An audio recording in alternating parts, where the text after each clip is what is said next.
التحميسات المناضلة وفاء لمبادئ واختيارات حركة 20 فبراير نعلن لكم عن مواصلة النضال السلمي ضد الفساد والاستبداد من أجل مغرب ممكن، مغرب الحرية والكرامة والعدالة الاجتماعية.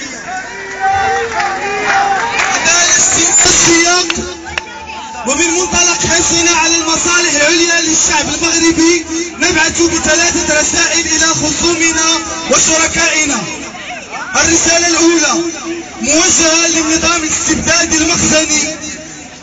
لقد تابعنا باهتمام شديد فصول المسرحية المخزنية التي شارك فيها ممثلون كثيرون وانتهت بإقرار الملك حاكما فرديا مطلقا لا شريك له، صور له زمرة الفساد المحيطون به نفسه كما يقول الشاعر: ما شئت أنت لا ما شاءت الأقدار، فاحكم فأنت الواحد القهار.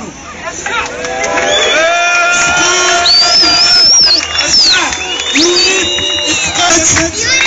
وأثبتت التجربة الماضية لكل المغاربة أن الملك أمير المؤمنين وقاضي القضاة لا يمكن أن يكون حكما موثوقا به، لأنه نصب نفسه طرفا في معادلة الصراع.